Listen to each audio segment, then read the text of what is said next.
Réseau de la transition énergétique et écologique en santé, c'est un réseau de conseillers qui est réparti un petit peu partout en Bretagne, qui travaille sur la transition énergétique et écologique, principalement au sein des GHT et de leurs établissements partenaires, et également quelques assos comme les Genêts d'Or ou la Fondation Saint-Jean-de-Dieu en Finistère et en 22.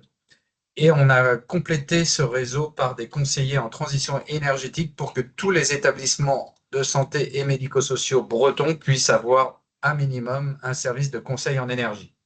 On a également une conseillère en eau, Serena Atfield, qui travaille sur les meilleures actions à mettre en place pour réaliser des économies d'eau. Je ne vais pas plus loin sur cette présentation de réseau. Je vais laisser la parole à Charlotte Courtois de Bretagne Supply Chain, qui pourra se présenter plus en détail que ce que j'ai écrit ici. Et si vous le souhaitez, vous n'hésitez pas à poser vos questions en chat ou en levant la main et je relayerai vos questions. Merci beaucoup. Est-ce que vous m'entendez bien et voyez bien ma présentation? Parfaitement. Super. Bonjour à toutes et tous. Du coup, je me présente, je suis Charlotte Courtois. Je travaille du coup pour Bretagne Supply Chain. Bretagne Supply Chain, c'est un réseau breton d'environ 200 adhérents. On travaille notamment sur les sujets de transport logistique et supply chain. On organise des événements sur tout le territoire breton sur ces sujets-là. C'est bon. Excusez-moi, il y a un micro. Ah, c'est bon. Du coup, nous travaillons notamment avec tous nos adhérents sur la création d'événements en lien avec finalement des sujets de transition écologique, performance opérationnelle, numérique, technologie, foncier logistique. Mais on a aussi des projets collaboratifs et je vais rentrer plus dans le détail, notamment du projet de Mixen, qui est l'accélérateur à la transition écologique du transport de marchandises en Bretagne. Je travaille notamment sur ce projet et je suis référente des énergies alternatives, mais on a aussi le sujet de report modal et d'optimisation des flux. On est un dispositif régional visant à accélérer la transition écologique du transport de marchandises en Bretagne. J'ai été invitée aujourd'hui notamment à vous présenter le panel un petit peu large des énergies alternatives existantes, avec un focus plutôt biocarburant baissant et électrique. Merci en tout cas de cette invitation. Je vais commencer par une petite présentation du contexte et des enjeux, notamment de pouvoir reprendre les enjeux environnementaux, à savoir que le transport, c'est environ 31% des émissions de CO2 en France et les poids lourds sont responsables de 9% de ces émissions. En Bretagne, pour le transport de marchandises, la part du diesel est environ de 99% sur les poids lourds. Elle évolue les 2 dernières années, mais elle fluctue de toute façon entre 98,6 et 99%. À différencier aussi avec des enjeux de santé publique. Notamment, on a trouvé des chiffres qui rapportent aussi que la pollution de l'air extérieur, c'est 48 000 décès prématurés par an. Et quand on le regarde, on peut se dire que c'est aussi à peu près le même nombre que de décès dus à l'alcoolisme. On a aussi des enjeux énergétiques. Donc le transport, aujourd'hui, c'est 33% de la consommation énergétique, donc 42% pour les entreprises et l'administration, et 93% aujourd'hui pour la route. Très rapidement, sur des enjeux réglementaires, en France, du coup, on a la loi d'orientation des mobilités l'homme et la programmation pluriannuelle, la PPE, qui fixe notamment le cap de décarboner progressivement le transport routier en accélérant notamment l'électrification des flottes et en déployant des infrastructures de recharge adaptées. Donc, notamment avec, en 2030, moins 50% des émissions de gaz à effet de serre, objectif français, et la loi de planification écologique, c'est 50% des ventes de poids lourds devraient être à l'électrique. En 2035, c'est 0 émission pour les VUL en Europe. 2040, on a notamment l'obligation de moins 90% d'émissions de CO2, avec 90% de véhicules électriques et l'interdiction de vente de poids lourds utilisant majoritairement des énergies fossiles. On voit aujourd'hui que ce soit au niveau européen notamment, il y a quand même pas mal de discussions, notamment pour reculer ou garder finalement le cap sur ces différentes dates. Mais l'objectif restant quand même à 2050 d'être en neutralité carbone. Un petit focus aussi notamment sur le choix des énergies. On sait aujourd'hui qu'il existe plusieurs énergies alternatives au diesel, mais que ce choix de son ou de ses carburants dans son entreprise dépend d'un panel d'informations qui doit être analysé selon plusieurs critères. La première, c'est l'offre de véhicules. On en parlera un petit peu sur chaque énergie, mais aujourd'hui, l'offre de véhicules est de plus en plus disponible pour certains types de carburants et moins disponible pour d'autres. L'avitaillement qui existe, notamment sur l'électrique avec de la charge au dépôt ou de la charge en itinérance. L'autonomie, on parle souvent de l'autonomie de l'électrique qui est aujourd'hui à environ maximum 300 km, mais qui est amenée à évoluer avec le temps. La facilité d'intégration, notamment dans son environnement, dans son entreprise, selon notamment son activité. Les coûts de possession et le TCO, qui est un sujet qui aujourd'hui, notamment avec les problématiques économiques qu'on peut rencontrer, est un sujet important. La qualité de l'air, le bilan carbone et la maturité de la technologie. Un outil qui peut être intéressant aussi à utiliser, c'est Verdir ma flotte. C'est un outil d'aide à la décision, notamment, qui est disponible sur notre site et qui permet notamment, selon vos différentes activités, de pouvoir remplir un certain nombre de questions et de vous permettre finalement d'avoir une visibilité sur l'énergie qui pourrait le mieux correspondre. Voilà. Je vais faire maintenant un petit focus sur les différentes énergies existantes. Ce tableau-là, aujourd'hui, il a été créé notamment pour un petit peu voir les plus et les moins de chaque énergie, sachant qu'on sait aujourd'hui qu'il n'y aura pas qu'une seule énergie, mais qu'on est vraiment dans un mix énergétique. Et comme ce que je vous disais avant, l'important, c'est de prendre en compte finalement toutes les éventualités, que ce soit l'autonomie, le moyen d'avitaillement, la stratégie de votre entreprise, de votre structure. Aucune énergie coche toutes les cases et il faut se poser du coup les bonnes questions. Un petit focus sur le GNV très rapidement parce que du coup, ce n'est pas aujourd'hui le sujet, le cœur du sujet. Mais je voulais simplement vous rappeler que le bio-GNV, c'est notamment une vignette critère 1. C'est plus cher que le diesel au niveau de l'achat du véhicule. Mais on le voit notamment sur les entreprises qui ont investi, il y a un équilibre du TCO qui se fait au fur et à mesure. En Bretagne, l'achat de cette énergie est devenu de plus en plus stable. On a pu voir notamment à l'époque de la crise en Ukraine que les prix avaient flambé sur l'achat de cette énergie. Mais on a aujourd'hui, notamment grâce à BMGNV, qui est une entité en Bretagne qui rassemble tous les SDE, qui a finalement créé une nouvelle offre qui permet de stabiliser le prix pendant un certain nombre d'années et de pouvoir développer cette énergie, notamment dans le transport. Je me Juste, permets, Charlotte, de oui, préciser SDE, c'est syndicat départemental d'énergie. oui, merci. Pour ce- Excusez-moi. Un petit focus sur le GNV en Bretagne.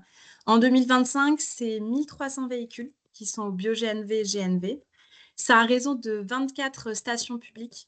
Il y a eu 2 ouvertures, notamment à Lannion et une réouverture à Mauriac. Et la consommation du gaz dédié à la mobilité a été multipliée par 2,7 en 5 ans. À savoir, si vous cherchez les stations qui existent et notamment les contacts, vous pouvez aussi les retrouver sur le site de Mixel. Donc, alors, après, l'hydrogène.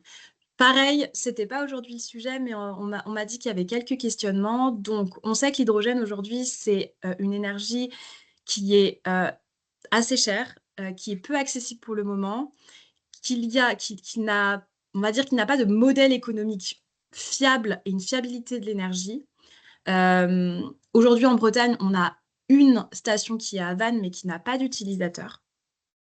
Et notamment, on a aussi une stratégie nationale hydrogène qui, en 2024, a fléché finalement l'énergie hydrogène vers la décarbonation de l'industrie, plus que vers la mobilité. Nous, de notre côté, on continue à suivre les projets de mobilité et notamment, il y a le premier bus de la ville de Lorient qui est inauguré lundi prochain et à terme, il devrait en avoir 19. Voilà sur l'hydrogène. Je ne vais pas aller plus loin. N'hésitez pas après si vous avez des questions et que vous voulez rentrer un peu plus dans le détail de certaines questions. Les biocarburants avec un focus du coup baissant. Les biocarburants, moi, ce que je voulais notamment avancer, c'est qu'il n'y a pas de distribution en station, sauf pour le XTL, que le baissant, il faut une cuve dans votre entreprise. Et une cuve peut être partagée s'il y a consortium. Mais c'est important notamment de noter que ce consortium ne peut se faire qu'entre des entreprises ou des entités qui appartiennent aux mêmes sirènes. Ça ne peut pas être des entreprises qui n'ont rien à voir et qui souhaitent partager cette cuve. Sur l'accessibilité des véhicules, certains moteurs, surtout dans les flottes professionnelles, peuvent être adaptés pour fonctionner exclusivement au baissant, mais il y a encore souvent des homologations constructeurs qui sont nécessaires. Voilà. Petit focus après sur les véhicules éligibles.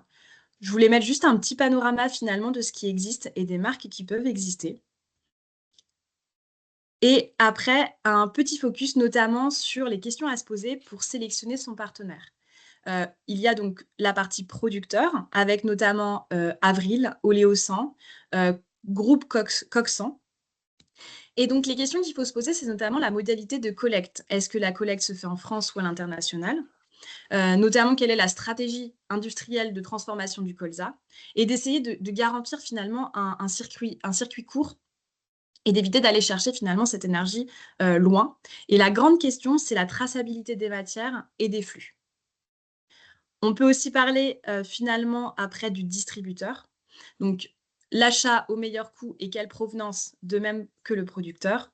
Et le transport et le stockage, notamment, qui peuvent se faire sur plusieurs dépôts dans plusieurs parties, notamment de France. Donc voilà, je vous ai mis des petits exemples avec notamment des distributeurs. La suite, c'est le choix de l'offre et des contrats existants. On a donc des offres clés en main, avec notamment le prestataire, le prestataire qui prend en charge l'intégralité de la chaîne d'approvisionnement et de la gestion du carburant. Donc avec l'installation de la cuve, qui peut correspondre notamment, selon la taille de votre flotte et la consommation, avoir une plus petite ou plus grande cuve.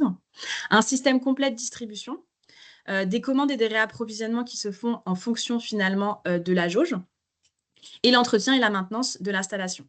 Les grands avantages qu'on peut trouver aujourd'hui, c'est la simplicité pour le client, qui délègue finalement la gestion à quelqu'un, la sécurisation maximale de l'approvisionnement et le suivi et l'optimisation, notamment via des outils en ligne, ce qui permet vraiment de suivre cette consommation et de pouvoir la commander à temps. On a après des offres d'approvisionnement seules, si l'entreprise ou l'infrastructure a déjà finalement l'infrastructure, c'est-à-dire la cuve. Donc, le client dispose de son installation ou d'un système de distribution et souhaite uniquement acheter l'énergie biocarburant baissant. Donc, ça inclut les livraisons, le prix fixe qui peut être notamment indexé sur une année, mais ça va être souvent, d'après les lectures et les présentations, c'est un prix sur une quantité et après à renégocier si vous en avez besoin de plus. Par contre, le client gère lui-même finalement la logistique en interne, que ce soit le stockage, la distribution ou les maintenances. L'avantage, c'est la flexibilité pour les clients qui ont déjà une infrastructure et qui n'en ont pas envie d'en prendre une seconde. C'est un contrôle plus direct sur la gestion opérationnelle, mais par contre, il peut potentiellement avoir certaines ruptures si le suivi finalement des jauges n'est pas bien fait.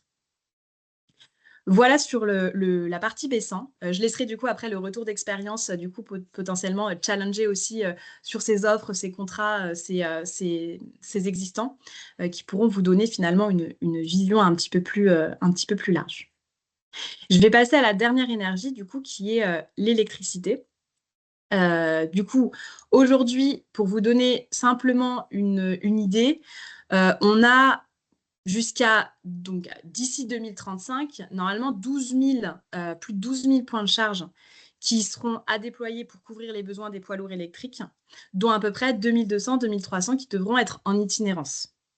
Je détaillerai un petit peu après les différentes solutions qui existent. On a à peu près 630 millions d'investissements qui sont prévus, notamment dans les infrastructures du réseau électrique, pour couvrir le besoin en itinérance, que ce soit pour les voitures ou les poids lourds. Aujourd'hui, on sait que l'accès à ce véhicule a un coût, mais je pense que du coup, le CHU pourra le représenter après. Peut-être que ce coût, avec un TCO finalement et un coût élevé à l'investissement, permet après un équilibre, notamment avec peut-être moins de maintenance, notamment sur les véhicules. Simplement, moi, je voulais reparler des différentes solutions de recharge qui existent. Donc, on a une charge au dépôt, une charge en itinérance et une recharge à destination.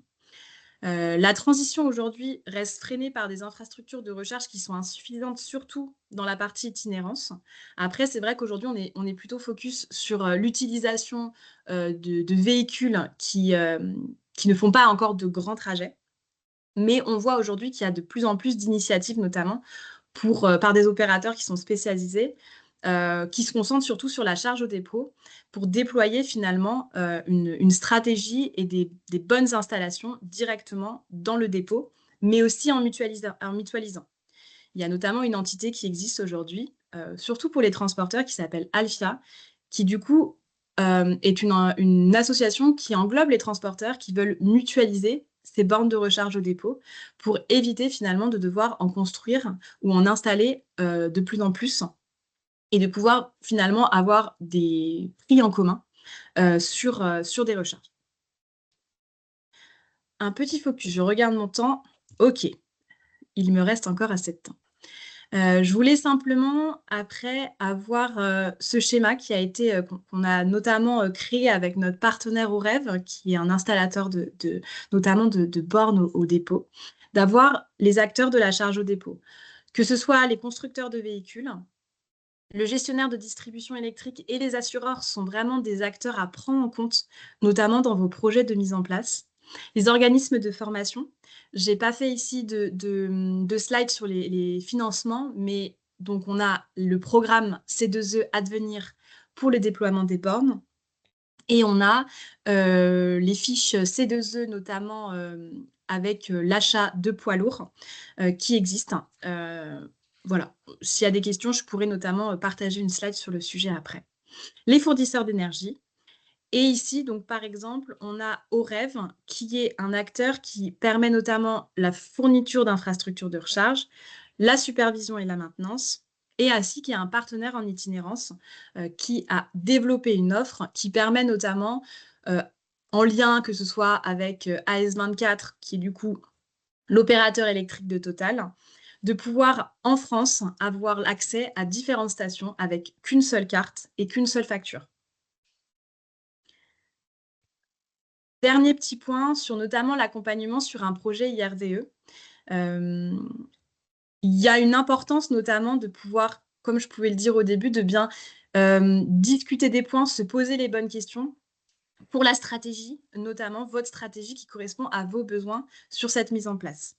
Donc le dimensionnement du besoin, c'est vraiment la première chose à finalement discuter et est possible notamment d'être accompagné pour pouvoir avoir vraiment une visibilité sur vos besoins. Donc, que ce soit la capacité du réseau, le dimensionnement, la sélection des équipements, les subventions notamment aussi, et le calcul plus globalement du TCO. Une puissance qui est sous-dimensionnée, ça peut entraîner notamment des temps de recharge trop longs et ça peut pénaliser l'utilisation des véhicules. À l'inverse, une puissance trop élevée impacte le coût d'abonnement du réseau et nécessite aussi des travaux qui peuvent être plus lourds. Dans un deuxième temps, c'est l'installation et l'entretien des bornes.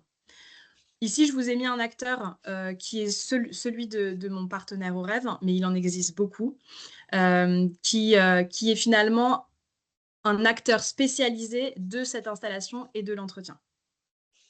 Et le dernier point, c'est la supervision, notamment des recharges, qui permet d'optimiser les coûts, d'optimiser les rechargements, tout au long finalement des recharges des différents véhicules. Et enfin, c'est simplement une slide pour donner une vision sur des prix selon les différentes bornes qui peuvent exister. On va dire, là, c'est sur vraiment de l'installation de bornes, la protection des tirages de câbles. Ça peut aller entre 2500 et 3500. Et pour des très grosses bornes, notamment pour des poids lourds, ça peut aller entre 250 à 350 000, avec notamment toute la partie travaux, fondation, armoire. Voilà, ça c'est plus du coup une petite vision des différents prix que vous pouvez avoir selon les bornes à déployer. Et enfin, je voulais simplement finir sur les enjeux stratégiques pour notamment la filière électrique. Le passage à l'électrique transforme profondément le transport, notamment routier, que ce soit sur l'analyse des usages, l'adaptation des infrastructures, les recherches de financement et la formation des équipes. Mais ça peut notamment avoir un lien avec la compétitivité et l'image, pour les transporteurs notamment, qui anticipent la transition et renforcent leur activité auprès des clients. Ça peut avoir une image, mais notamment parfois, c'est les chargeurs qui vont demander aux transporteurs de les intégrer notamment dans les appels d'offres et dans leur réponse aux appels d'offres. Auquel cas, s'ils ne l'ont pas intégré, que ce soit l'électrique ou une énergie alternative, ils peuvent être totalement mis de côté. On a, comme je le disais, les problématiques d'infrastructure et de planification. C'est un vrai défi aujourd'hui de mise en place d'un réseau qui est fiable, rapide et accessible, que ce soit dans votre entreprise, dans votre infrastructure ou finalement en itinérance aussi. Et c'est vraiment le travail qui va être fait, je pense, enfin, on le voit dans les 5-10 prochaines années, pour pouvoir notamment mettre en place le maximum de bornes pour pouvoir développer l'électrique dans les entreprises. La maîtrise des coûts, avec un investissement initial qui reste élevé, mais qui permet notamment de réduire des coûts d'exploitation à moyen terme ou grâce notamment à une maintenance plus basse. Et une transformation du métier. L'arrivée des poids lourds modifie les modèles d'exploitation, la gestion des tournées, la planification des pauses et même la formation des conducteurs. Mais de ce qu'on entend, nous, de notre côté, on n'a aucun conducteur qui ne veut revenir en arrière suite au passage à un poids lourd électrique. Voilà pour moi. Simplement, on a développé notamment une fiche outil sur comment comprendre et anticiper l'électromobilité lourde dans vos entreprises.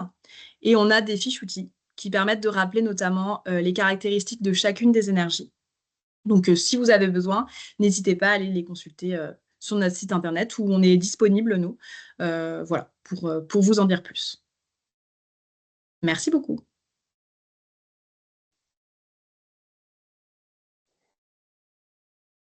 Merci Charlotte pour tous ces éléments. On a la possibilité de se laisser quelques minutes pour des points particuliers, des questions. Donc n'hésitez pas à lever la main, prendre la parole directement, poser une question dans le chat.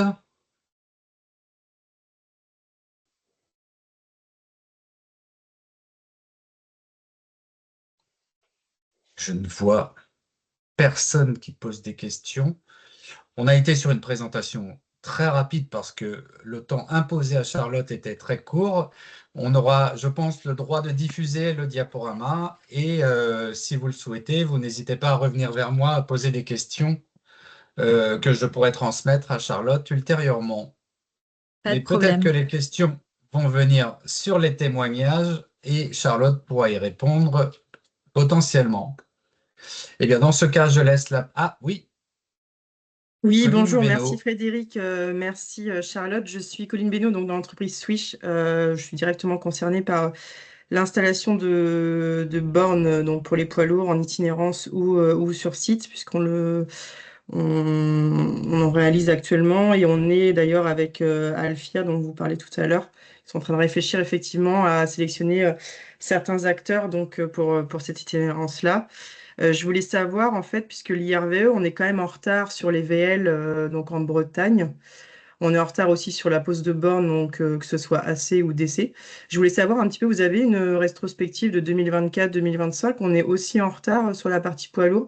Est-ce que le gaz aujourd'hui est plus choisi par les décideurs d'entreprise? C'est ce que j'ai en tout cas, moi, de mon côté sur les retours récents. Oui, alors je pense que le gaz a été une énergie qui a été poussée notamment comme première énergie alternative Ok. et qui aujourd'hui fait notamment, enfin donne des résultats. Il y a eu la problématique de la crise en Ukraine avec une montée finalement du prix du gaz. Il y a eu quand même un mauvais signal avec des fermetures de stations, peu de redéveloppement de stations, mais aujourd'hui, ils arrivent notamment à se stabiliser.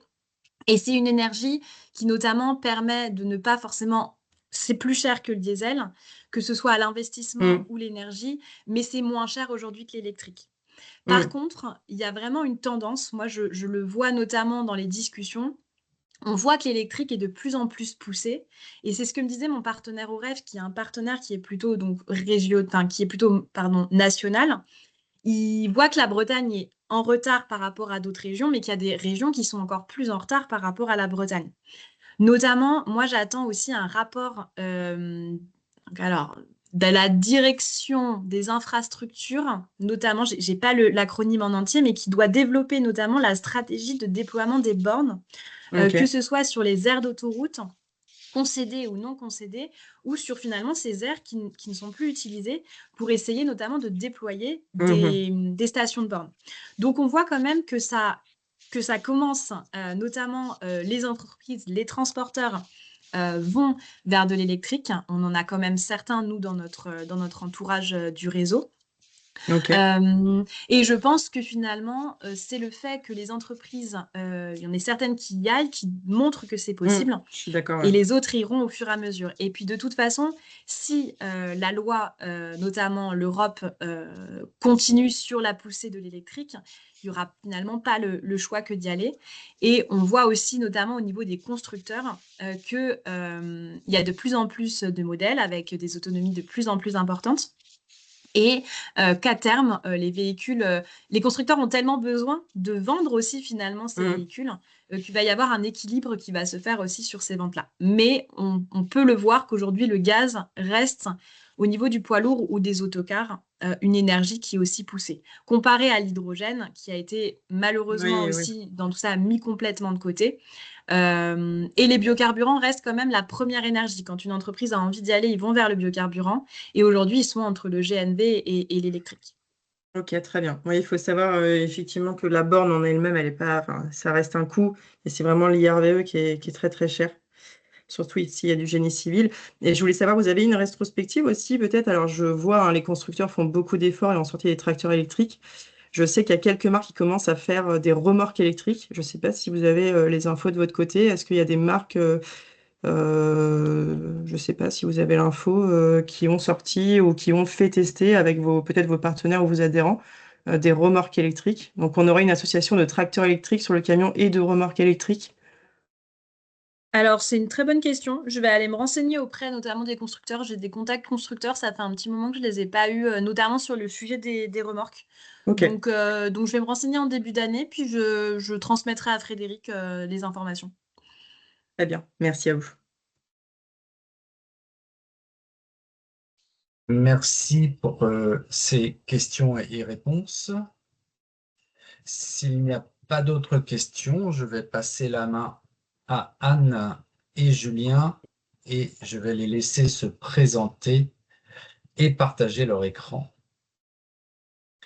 que l'on n'arrive pas à partager en diaporama. Donc, ne nous demandez pas pourquoi, c'est les mystères de l'informatique. Parfait. On voit Parfait. votre Bonjour écran. Est-ce que vous nous entendez?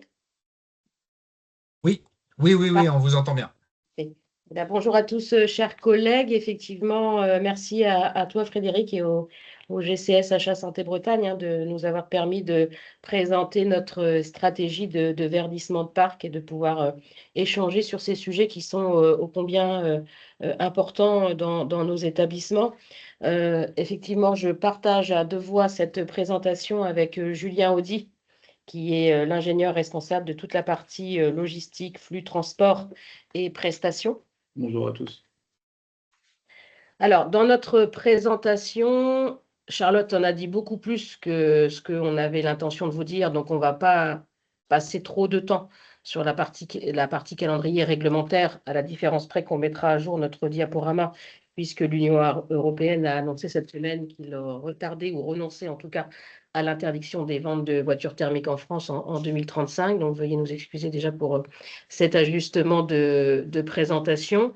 On va plutôt se concentrer, nous, sur le contexte particulier du CHU de Rennes et vous expliquer un petit peu les raisons pour lesquelles nous avons plutôt orienté notre stratégie de verdissement de parc vers de l'électrique. Ce n'est pas non plus une stratégie toute électrique que l'on souhaite mettre en œuvre. On regarde effectivement toutes les alternatives possibles, mais c'est vrai que depuis 2013, et il faut bien reconnaître qu'avec les premiers véhicules électriques que l'on a fait rentrer dans le parc pour notamment tout ce qui était utilitaire, coursier de sang, coursier de liaison ou voire même la navette qui roule sur le site de Pontchaillou, on s'est quand même assez précocement orienté vers ce type de solution. Donc, pour vous donner peut-être quelques chiffres sur notre parc, le parc du CHU de Rennes, c'est globalement 153 véhicules. On réalise avec ces véhicules poids lourds l'équivalent de 330 000 km, ce qui représente à peu près 17% sur les un peu plus de 2 millions de kilomètres que l'on fait par an. Donc 17% de nos kilomètres sont des kilomètres avec des poids lourds. C'est un parc qui fait à peu près 27 véhicules et qui va du VL, donc le moins de 3,5 tonnes, jusqu'aux 19 tonnes. Donc à droite, vous avez la d'intervenir parce que en fait, le diaporama, il avance pas. On est toujours sur la première page. Est-ce que c'est normal? Ben non, parce que là, vous êtes normalement sur les chiffres du parc du CHU. C'est C'est ça. C'est vraiment bien ce qui me incroyable semblait. cette présentation qui ne se... Je suis vraiment Si désolée. vous le Ouais. souhaitez, je vais partager. Eh bien, Et, volontiers. Volontiers, on va arrêter le partage. vous me dites quand avancer. Allez-y, Frédéric. Parfait. Donc, c'était cette slide-là que j'étais en train de vous présenter. Donc, je la reprends rapidement. Donc, un parc de véhicules de 153 sur le CHU de Rennes avec 27 véhicules lourds qui vont du moins de 3,5 tonnes aux 19 tonnes. Ce parc-là représente l'équivalent de 17% à peu près de notre kilométrage annuel CHU. À droite, vous voyez qu'il y a encore beaucoup à faire, hein, puisque l'équivalent de 3/4 de notre parc est encore un parc diesel et que la part de l'électrique se situe aujourd'hui à peu près à 8%. Sur notre organisation humaine, pour se comparer les uns les autres, donc Julien qui est en charge notamment et pas que de l'atelier mécanique et de la gestion du parc, on a évidemment le soutien d'un appui administratif et nous avons 4 mécaniciens à temps plein qui réalisent toutes les prestations qui vont de l'entretien jusqu'à la partie carrosserie et vitrage, sont exclus finalement de nos prestations maintenance, tout ce qui va concerner les réparations liées à des besoins de peinture ou des choses comme ça. Mais tous les aménagements de véhicules, que ce soit des aménagements véhicules coursiers ou choses comme ça, c'est des choses qui peuvent aussi se réaliser en interne. Je veux bien qu'on passe à la slide suivante. Pour poursuivre la spécificité de notre organisation, comme vous le savez peut-être en partie, donc le CHU de Rennes reste encore un établissement multisite sur toute la couronne rennaise, ce qui impose finalement un certain nombre de kilomètres, à la fois en intrasite Pontchaillou, mais également en extérieur Rocade pour aller rejoindre des établissements type Hôpital Sud ou Tauvray. On a également des sites extérieurs qui là nous amènent à faire plutôt de la route et de la grande route pour aller livrer, notamment en linge, les établissements en direction commune du CH de Brocéliande. Donc, c'est vrai qu'on a quand même un modèle qui coche un peu toutes les cases. On fait de la ville, on fait de l'intracite, on fait de l'intercite et on fait pas de l'autoroute, mais on fait quand même de la 4 voies, parce qu'il n'y a pas d'autoroute en Bretagne. Donc, il fallait aussi que notre modèle il puisse finalement prendre en compte toutes ces spécificités-là. On peut avancer. Alors, notre politique de verdissement de parc, elle a été bien sûr arbitrée par la Direction générale en 2022 avec un objectif évidemment de répondre à la réglementation. Donc, premier objectif, en tout cas, c'était bien sûr celui de la je n'y arrive jamais à le dire, d'arrêter le diesel. De pouvoir également, enfin, il y avait un sujet aussi d'exemplarité parce qu'on travaille beaucoup avec Rennes Métropole sur ce sujet-là et eux sont particulièrement avancés, mais sur des véhicules évidemment un peu moins lourds que nous. On va profiter également de l'effet d'aubaine de la recentralisation de toutes les fonctions MCO sur le site de Pontchaillou et notamment le retour de l'hôpital Sud, en tout cas des activités de l'hôpital Sud sur le site de Pontchaillou. Donc évidemment, on va réduire de manière très significative le nombre de véhicules sur le parc et on va également en parallèle démarrer donc l'automatisation de nos flux avec le déploiement d'AGV sur Pontchaillou, ce qui va aussi nous amener à réduire considérablement le nombre de véhicules lourds en cœur de site. Le choix d'électrification, on va en parler tout à l'heure, mais c'est quand même bien le modèle vers lequel on va. Et on a également, en tout cas la plus-value de cette politique menée au sein de l'établissement, l'amélioration des conditions de travail pour nos professionnels.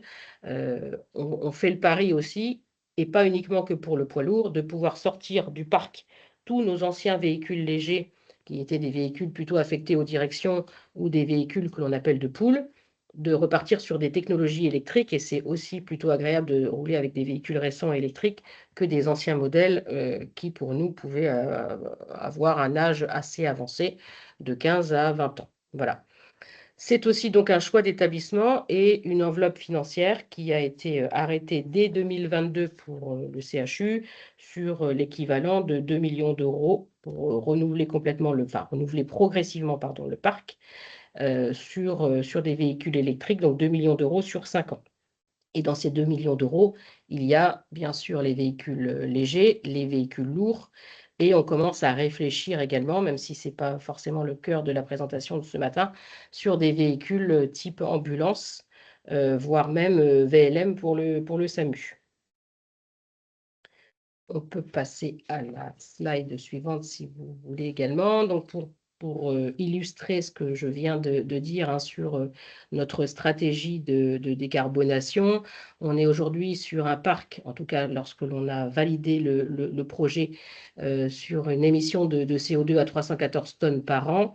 Si on parvient à mener toutes les opérations qui sont prévues, on devrait le baisser de un peu plus d'un tiers d'ici à 2030. Ce qui sera pour nous un objectif et en tout cas une satisfaction globale sur l'établissement.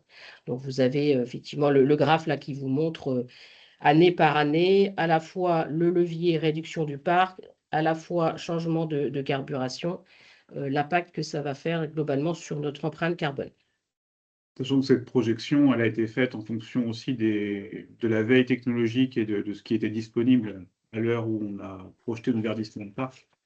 Donc elle est forcément évolutive puisqu'on voit apparaître de nouveaux carrossages, de nouvelles technologies sur certains véhicules, de nouveaux carburants. Donc ce graphique-là, il est évolutif et il est à mettre à jour effectivement assez régulièrement en fonction de nos choix stratégiques sur le verdissement de parc. On peut passer à la slide suivante, si vous voulez. Alors, du coup, pourquoi nous sommes passés sur la technologie électrique sur les flux lourds? On a pu faire un premier test en 2023 d'un véhicule poids lourd à 19 tonnes qui nous a été mis à disposition par Renault pendant quelques semaines, ce qui nous a permis de le tester sur différents flux. Il est revenu de ce test des retours très positifs de la part des chauffeurs et une consommation qui était vraiment très faible eu égard à nos usages, parce que comme l'a expliqué Anne, en fait, on a beaucoup de flux en interne sur le site de Pontchaillou. Donc on a des flux, bien sûr, qui sortent de l'établissement, mais la majorité sont en intrasite, ce qui fait que les consommations en électrique, elles sont assez faibles avec la phase de régénération, etc. Donc on a fait déjà une étude et une mise en place de tests en conditions réelles en identifiant un véhicule avec un taux de roulage intéressant et avec des typologies de trajets qui sont adaptées à l'électrique. On a fait après du sourcing auprès de fournisseurs et de carrossiers. On a été aussi orienté vis-à-vis des marchés, des contrats qu'on peut avoir avec les centrales d'achat public, que sont l'UGAP, Uniachat, le RESA, etc. On nous a orienté sur une carrosserie de chez Labé sur une base de châssis Renault Master. Donc, on a adapté aussi le gabarit pour permettre un rendement optimal de la consommation, du volume, de la charge utile. Donc, on a fait le choix d'un Renault Master en 3,5 tonnes. Donc là, on est sur ce que nous, on appelle du flux lourd, mais ça reste un véhicule léger. Après, on verra ce que cela a engendré dans notre réflexion pour la suite. Mais là, on a fait le test sur un véhicule léger avec une carrossage en caisse polyfond pour réduire aussi le poids. Donc, un investissement environ 139 000 €. On a commandé le véhicule qu'on a affecté à des tournées de prison, donc mutualisé sur de la blanchisserie, de la plateforme logistique, de la pharmacie, et aussi un souhait d'optimiser nos flux pour éviter de mettre 3 véhicules à la route. Une autonomie moyenne de 140 km et donc une recharge sur prise renforcée, puisqu'on n'avait pas besoin d'une borne étant donné l'usage du véhicule. Le retour d'expérience, aujourd'hui, on a réalisé depuis décembre 2024 20 000 km avec ce véhicule, donc une réduction d'émissions de CO2 par rapport au véhicule précédent d'environ 6,4 tonnes par an, ce qui n'est pas négligeable, ce qui correspond à 2% de notre taux de rejet annuel.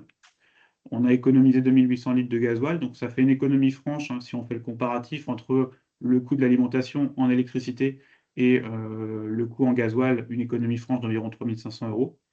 Et on a bien sûr surtout une satisfaction énorme des utilisateurs sur la fluidité de conduite en ville, sur la disponibilité de couple moteur, sur l'éco-conduite, où on a pu former nos agents aussi. Donc vraiment un bon retour. Voilà. L'étape 2 maintenant. Voilà, justement sur... Fallait que tu peux... Ça y est, c'est bon. Ouais. Merci. Justement, fort de ce retour, on a fait le choix donc, cette année de passer commande d'un poids lourd électrique frigorifique. Donc on a pu visiter aussi l'usine de production des véhicules électriques chez Renault Trucks à Blainville-sur-Orne, qui nous a permis de finaliser ce projet. Voilà, de nous confirmer notre choix. Ce véhicule poids lourd électrique frigorifique, il sera affecté au flux intercite Pontchaillou-Hôpital Sud jusqu'en 2028-2029 et à terme, il sera réintégré sur des flux intracite Pontchaillou. On a fait le choix d'équipements ergonomiques, donc d'aider à la conduite, des portes-vision, des grandes plateformes à ions, rideaux électriques arrière coulissants pour limiter les TMS pour les agents. On a vraiment profité de faire un package global, amélioration de conduite, amélioration des conditions de travail. Des gains également en qualité de transport, puisqu'on a pris un véhicule avec un groupe frigorifique qui permet une réduction de la nuisance sonore avec une production possible en froid négatif pour faire possiblement une chambre froide backup quand on en a besoin au niveau de l'UCP, de production de repas, et puis avec un système de rideau d'air pour limiter les échanges thermiques, une charge utile bien sûr adaptée et une autonomie moyenne d'environ 150 km.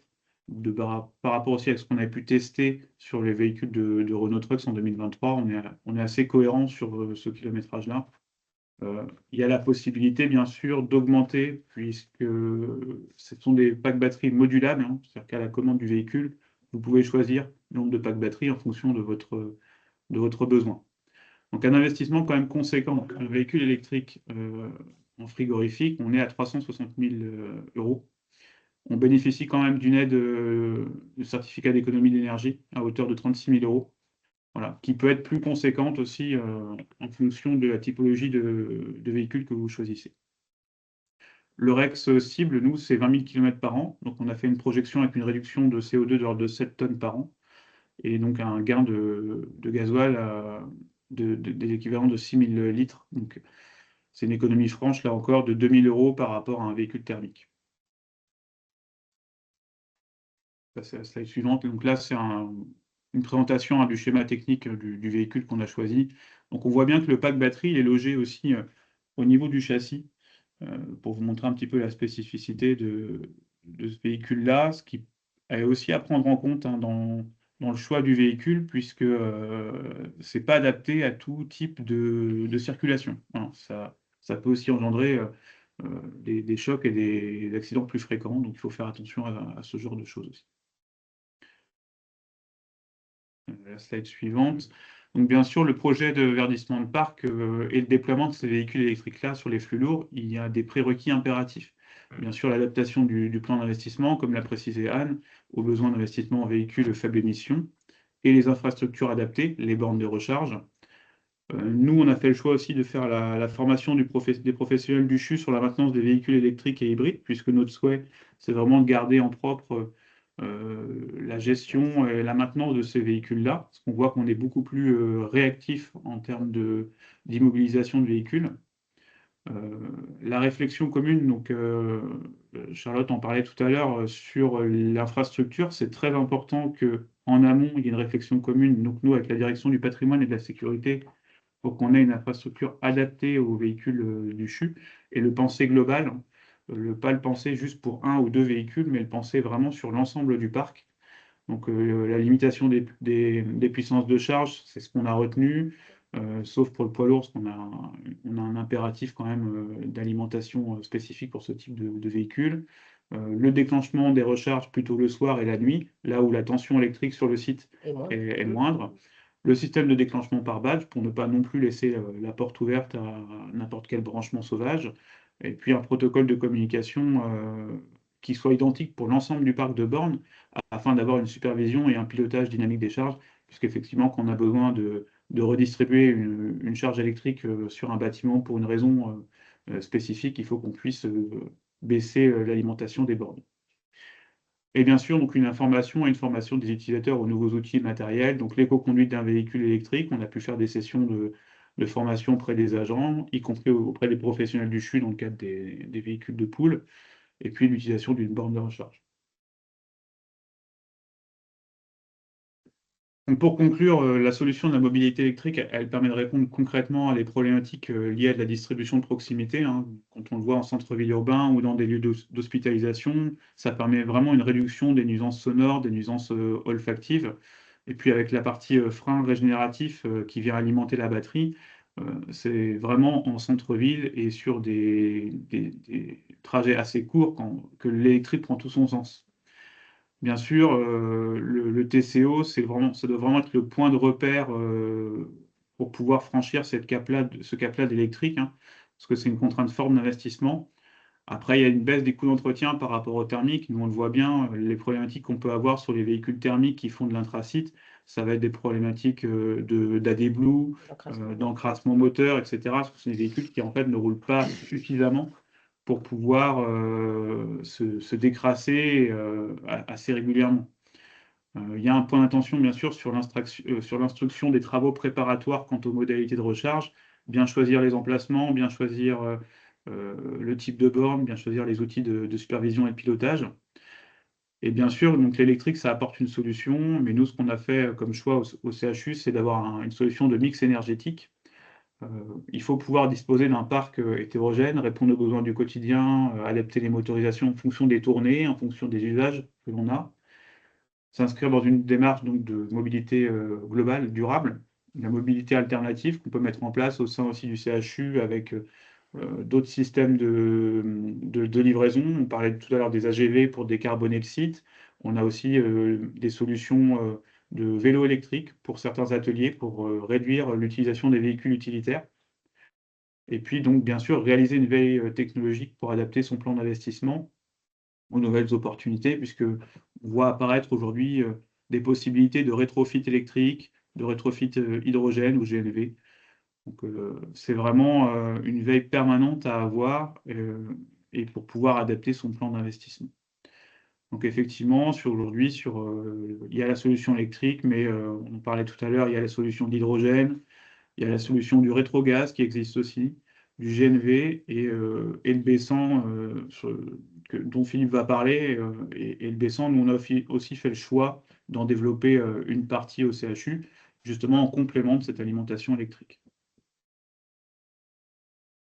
Voilà. Ce qu'on pourrait vous dire, en tout cas, sur notre modèle au CHU, et bien sûr, on est attentif aux questions et aux remarques que vous pourrez nous faire sur cette présentation. Merci Anne et Julien. De toute façon, c'est un sujet qui va nous tenir sur quelques années, je pense, sur ces passages à l'électrique, à l'hydrogène, au rétrogaz, au GNV, au B100, à tout ça. Donc, on aura sans doute l'occasion d'en rééchanger à l'avenir. Je ne sais pas s'il y a des questions. J'ai vu aucune question dans la conversation. Est-ce que quelqu'un veut prendre la main et poser une question? Eh ben moi, j'ai une petite question. Je ne sais pas si on m'entend. Très bien. Oui, on vous entend bien, oui, allez. J'avais une question par rapport à la présentation. En fait, on parle de 150 km d'autonomie. C'est 150 km d'autonomie donnée par le constructeur ou c'est une mesure que vous avez faite, vous, en interne au CHU? Alors, c'est une mesure interne. Ah Quand ouais, vous d'accord. écoutez Donc c'est 150 réels, quoi. c'est 150 réels dans les conditions d'utilisation du CHU. Quand Ok, vous écoutez les constructeurs, vous pouvez dépasser la barre des 200, mais en fait, ok. en Ouais, ça réalité, va. en plus, l'alimentation électrique du frigo vient pomper un peu la batterie. Donc, non, non, Ouais, ce qui est c'est pas correct quand même, forcément. hein. Ce qui reste correct, ouais, Pour une journée de travail. ouais. Mm. Et j'avais une autre petite question du coup sur la formation des techniciens. Vos techniciens en atelier ils sont formés B2VL pour la mise en sécurité de l'électrique ou ils ont une formation pour l'intervention sur le pack batterie? Alors, ils ont une formation B2VL. Ouais, Le pack batterie, on a fait le choix pour l'instant de ne pas les former, ok. puisqu'on n'avait pas assez de besoins. Après, à l'avenir, effectivement, ça fait partie Mm. des choses qu'on a mis dans les plans de formation, le jour où on a besoin d'intervenir sur les packs batterie. Ouais, on est dans la même stratégie. Ok, merci. Merci Philippe pour cette demande de précision. C'est vrai que le kilométrage réel ou sur le Ouais. papier, c'est pas toujours le même. Mm. D'autres demandes d'intervention? Non. Eh bien, s'il n'y a pas d'autres demandes d'intervention, on va passer à l'intervention de Philippe. Hop, et je vais passer sur son diaporama également. Hop, hop. Est-ce que la transition s'est bien faite?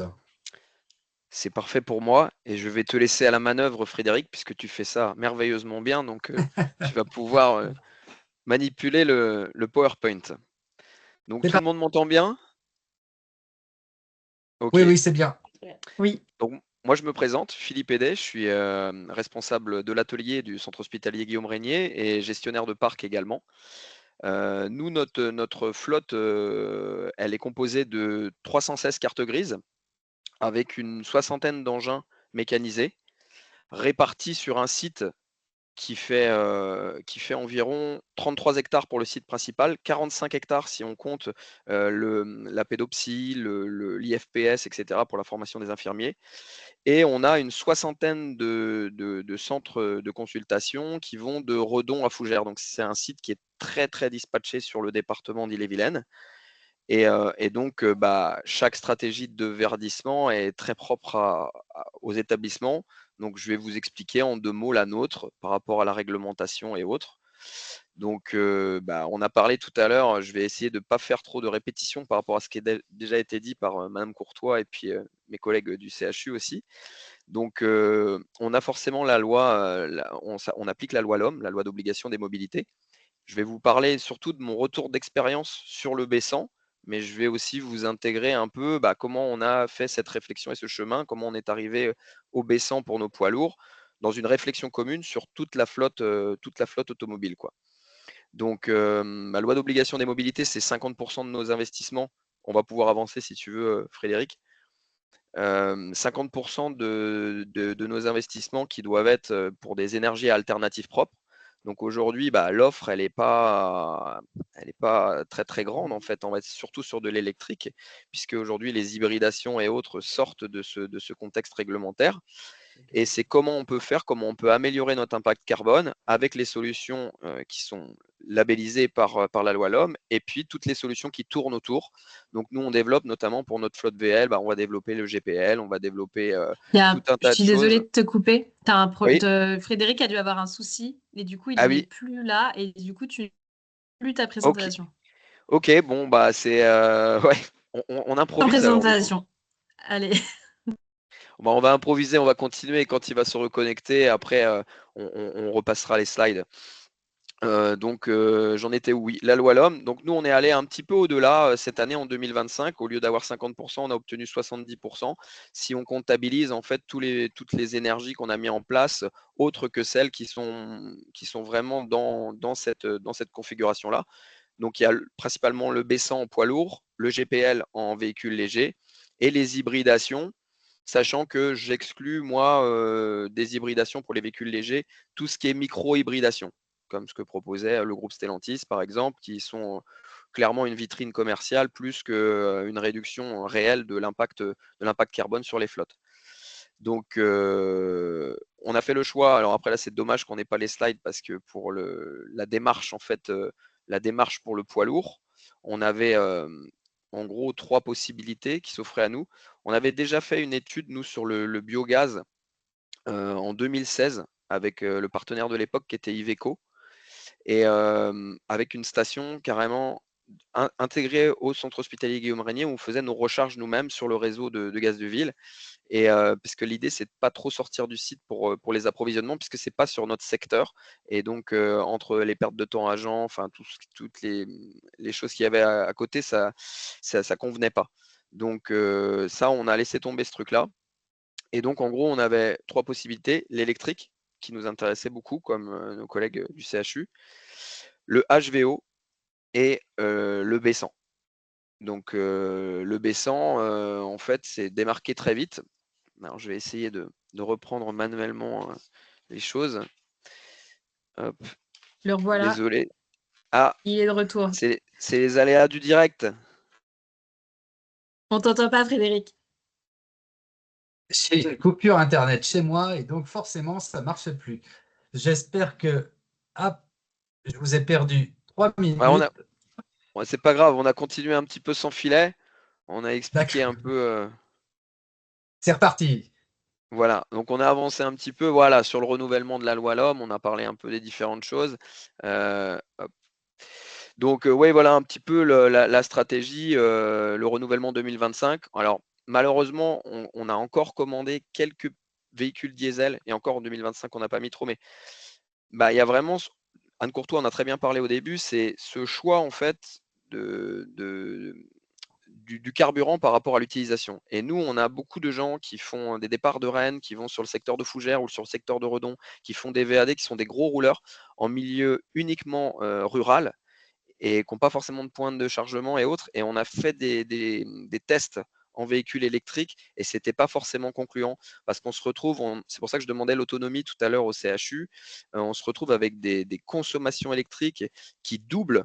En gros, on est donné pour 12 kWh de consommation sur une 208 et on va monter à 24 kWh de consommation dès l'instant où le véhicule fait beaucoup d'autoroutes et autres. Et nous, c'était pas écologiquement, économiquement, c'était pas intéressant. C'est vraiment intéressant pour l'urbain et donc on réaffecte en fonction des besoins, quoi.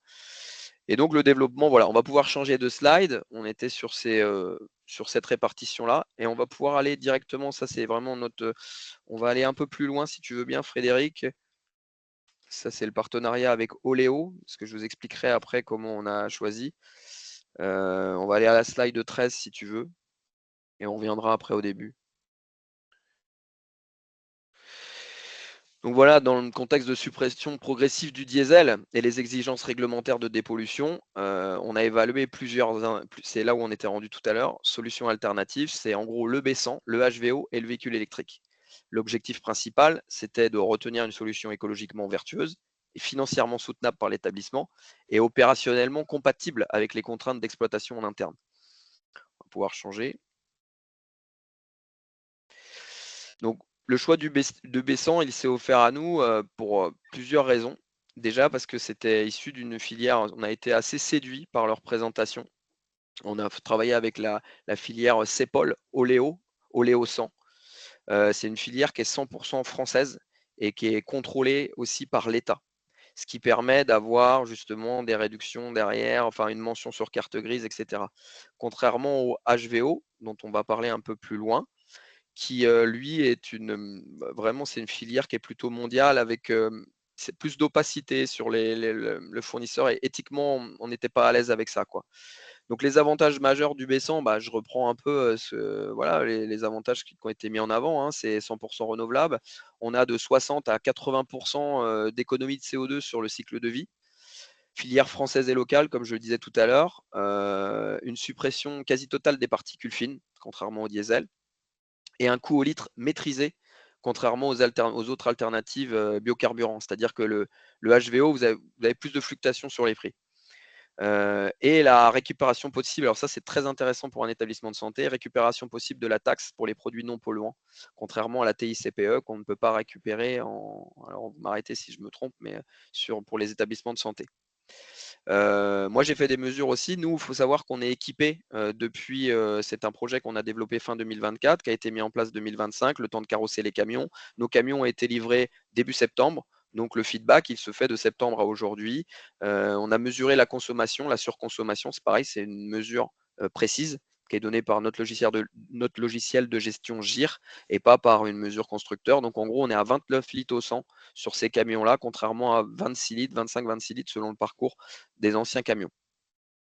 Voilà, faut adapter forcément le site, on en parlait tout à l'heure, Julien du CHU en parlait aussi, pour la réception de la cuve en fonction de vos besoins.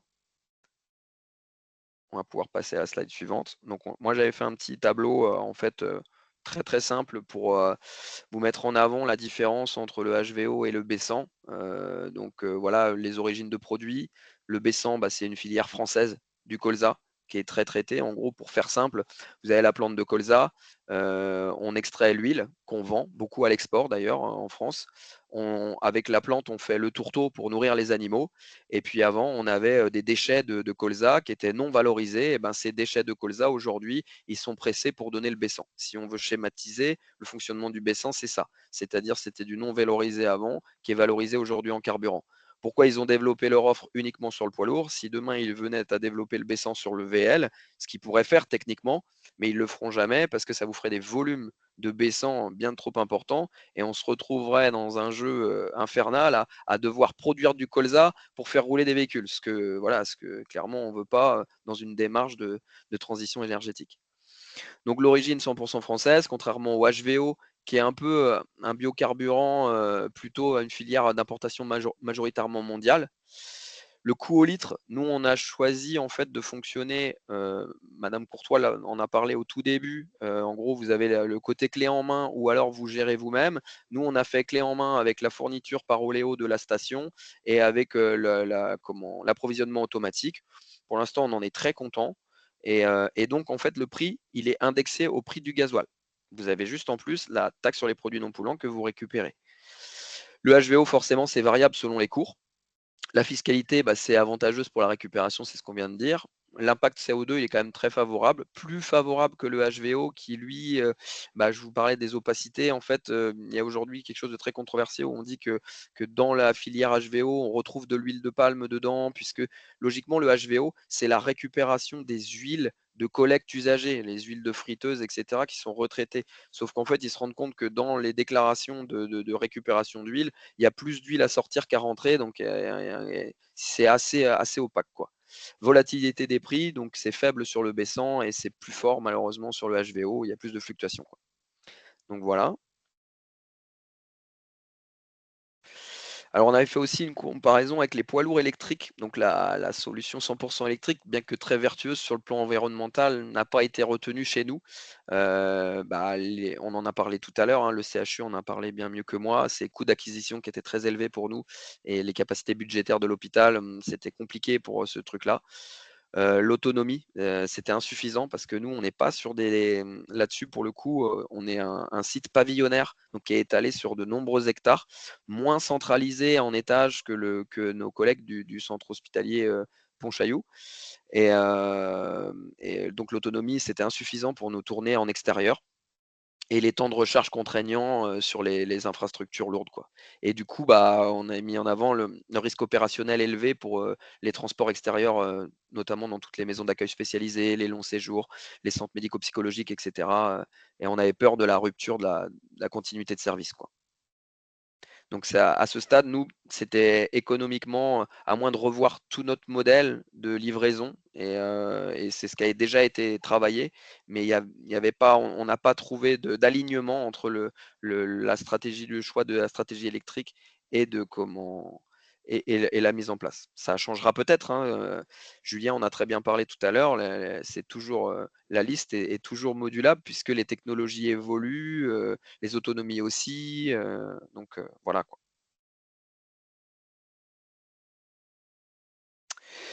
Donc la décision, elle a été de partir sur le baissant. Ça représentait aujourd'hui la solution la plus rationnelle pour nous. On avait une réduction immédiate de l'empreinte carbone, une maîtrise des coûts d'investissement et d'exploitation, une continuité opérationnelle assurée et un alignement avec les politiques publiques de transition énergétique, puisque on en a. Alors dans le baissant, vous avez deux possibilités. Vous avez le flex, le carburant, où vous rétrofitez vos anciens camions et vous les passez au baissant, ou alors sur de l'achat de camions neufs chez certains constructeurs, vous avez possibilité de les passer en baissant exclusif, et là vous obtenez une vignette critère 1 pour ce type de camion là, quoi. Nous, c'était 2 camions qui étaient renouvelés, et donc on partait sur du neuf, donc on a mis un baissant exclusif. Il s'agit d'un choix de transition conciliant exigences environnementales, contraintes budgétaires et impératifs de service public forcément. Voilà, pour conclure avant les questions, alors je peux éventuellement vous présenter les petites slides qu'on a passées tout à l'heure, qui est un peu, on peut remonter Frédéric si tu veux à la slide, voilà, ça, je vais vous montrer quand même les cuves, juste pour vous en parler 5 minutes pour ceux qui seraient éventuellement intéressés par le sujet. Donc ça, c'est voilà, nous ça c'est le plan du projet du CHGR. En gros, ce qu'il vous faut, c'est un emplacement de 3 mètres par 3 mètres au sol, sur un sol plat. Vous n'êtes pas obligé de faire une dalle béton, etc. Vous n'avez pas forcément de génie civil, puisque ce n'est pas un produit, voilà, c'est pas un produit carburant. Donc c'est une huile. Donc il n'y a pas besoin de séparateur hydrocarbures et autres. C'est quand même assez simple à poser. Il vous faut juste une alimentation en 230 volts pour l'alimentation de la pompe de la jauge et du système de mesure de quantité. En fait, vous avez une téléjauge qui vous renvoie l'information de quantité et vous avez une commande automatique qui se met en place. Donc ça, c'est très pratique. Et on va pouvoir montrer sur la slide suivante la photo de la cuve. Voilà, une cuve qui se présente comme ça. Alors ça, c'est les anciennes versions où vous avez le bloc extérieur. Nous, on a les nouvelles versions qui sont un peu moins jolies, on va dire. Elles sont plastifiées autour, mais par contre, elles ont un espèce de petit local pour la partie distribution. Donc, vous voyez, sur le côté, vous avez le tableau électrique. Vous avez en bas à gauche l'arrivée pour le dépotage de carburant. Et puis, dans le coffret noir, vous avez votre volucompteur, votre pistolet, etc. Vous avez un pistolet avec un enrouleur. Ça, vous n'avez pas d'enrouleur, mais les nouvelles, elles sont un peu plus équipées. Donc les chiffres, on les a, vous voyez un peu, voilà. Bon là, a priori, c'est sans enrouleur. Nous, on a un enrouleur en plus. C'est un petit peu mieux fait, un peu moins sujet aux intempéries. Et donc j'avais gardé ça parce que j'avais fait cette présentation, elle n'est pas tout à fait à jour, juste avant que tout le système soit livré. Et sinon, on a peut-être une slide un tout petit peu plus haut, Frédéric, si tu veux, qui parle, en gros, voilà, la filière 100% française, voilà, ça c'est intéressant, en gros, c'est comment ils comptabilisent les 60% de CO2 en moins. En fait, c'est sur le CO2, la plante, quand elle pousse, elle absorbe du CO2, et puis après, vous le brûlez à la restitution. Enfin, on ne va pas rentrer trop dans le détail technique. Le fournisseur si vous intéressez à ce sujet, le fournisseur qui vous présentera le produit vous présentera bien mieux que moi sur l'impact, en gros, environnemental et la réduction de CO2. Mais en gros, nous, à aujourd'hui, avec un feedback de 3 mois, moi, je suis très content de cette technologie parce que clairement, c'est très peu de modifications pour vos configurations de fonctionnement. Ça se met très facilement en place et au niveau fiabilité, pour l'instant, RAS. C'est un carburant qui est un petit peu plus sensible au froid. Comme c'est une huile, ça a tendance à gélatiner, etc. En général, le fournisseur, si vous prenez un truc clé en main, il vous livre une boîte avec des filtres et vous changez vos filtres un petit peu plus régulièrement parce que vous avez des filtres de station à changer. Donc, si vous avez un débit qui réduit au pistolet, il faut changer très vite son filtre de station. Après, nous, ça marche super bien. Les chauffeurs, ils s'en plaisent bien. Vous n'avez aucune différence avec le diesel. Et puis, on est sur une bonne... voilà, comme vous récupérez la taxe sur les produits non polluants, en gros, ça vous coûte le même prix que le gasoil et vous avez un bel impact carbone derrière, quoi. C'est moins bien que le poids lourd électrique, ça c'est sûr, sur le point de vue environnemental. Par contre, c'est quelque chose qui se met en place très rapidement, qui s'amortit immédiatement et qui est quand même très très bien, quoi. Donc voilà, moi je pourrais vous en dire pour l'instant que du positif. Donc certains ont peut-être des questions. J'ai fait le tour à peu près. Merci Philippe pour ce témoignage qui est sur du court terme, hein, on l'a bien C'est ça, compris de toute c'est ça. façon, sur 3 mois. On verra si dans un an, tu as un discours tout aussi positif. Et ce sera intéressant également de mesurer peut-être le gain, comme a pu le montrer Anne et Julien, de 2% sur l'ensemble du parc, eh bien, on verra combien ça fait sur l'ensemble du parc en émissions de gaz à effet de serre. Mm. Mm. Eh bien, à vous la parole, si vous le souhaitez. Je vais arrêter les partages, ce qui va permettre que l'on se voit tous. Et je vous laisse poser vos questions désormais.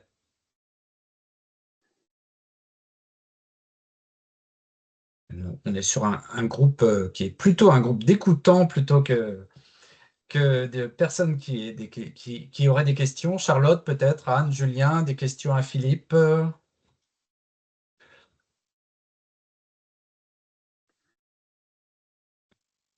Pas forcément des questions, juste pour préciser, peut-être, mais Philippe a dû en entendre parler aussi, sur les rétrofits en baissant.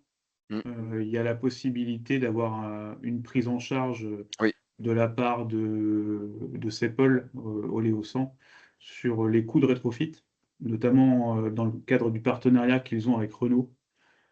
Aujourd'hui, un rétrofit, ça coûte 350-400 € sur les véhicules qui ont l'habilitation baissant, en fait, hein. Tous les véhicules ne l'ont pas, il faut aussi vérifier ça en amont, si vous voulez faire du rétrofit.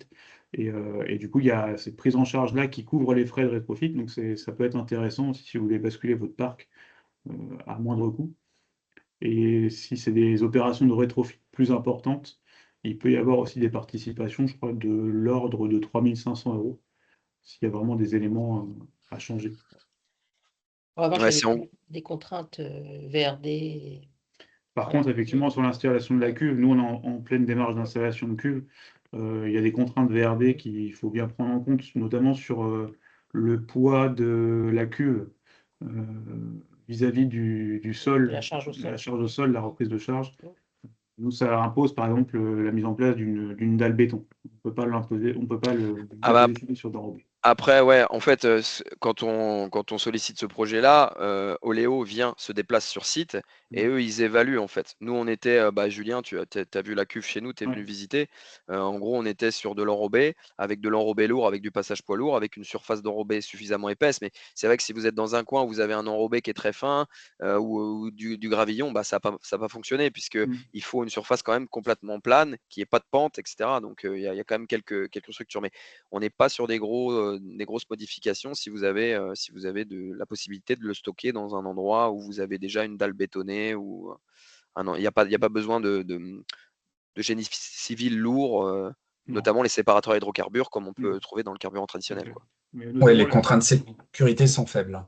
C'est c'est ça. ça. Mais les coûts de cuve sont neutres parce qu'effectivement, c'est mis à disposition. Mais par contre, le VRD associé peut avoir un impact budgétaire. Après, ils font plein de choses aussi, hein, Oléo. Ils vous proposent, alors effectivement, pour le rétrofit, vous pouvez avoir un chèque de 500 € pour rétrofiter vos anciens camions. Ils proposent aussi de vous sérigraphier le véhicule. En fait, eux, ils se font un petit coup de pub. Vous les voyez beaucoup sur les routes, en fait, tous ces camions, avec les colzas en bas ou avec les autocollants qu'on a vus dans la présentation, les autocollants RAW, 60%, etc. Ils vous payent la moitié de votre sérigraphie. Vous mettez la sérigraphie de votre hôpital ou de votre établissement dessus, et puis ils vous payent 50% pour pouvoir mettre en bas leur petite pub à eux. Donc c'est intéressant.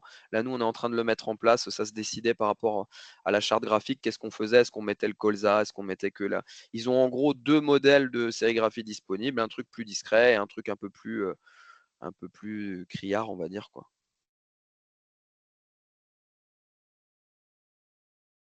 Ok. Merci, Philippe. J'ai l'impression qu'il n'y a pas forcément d'autres questions. Eh bien, s'il n'y a pas d'autres questions, eh bien, je vais vous remercier, Charlotte, Anne, Julien et Philippe, d'avoir donné un Merci. petit peu de votre temps pour Merci à vous. présenter vos retours Merci. d'expérience. Et je vais remercier tout le monde pour vos participations. Et si vous êtes intéressé par aller plus loin, eh bien, n'hésitez pas à me le faire savoir. Peut-être qu'on pourrait faire un groupe de travail en présentiel avec visite de sites sur ces alternatives.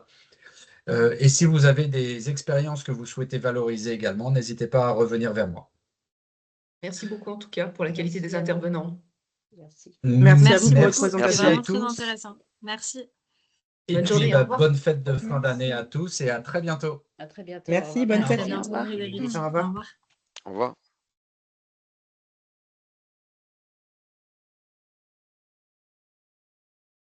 À bientôt, Philippe.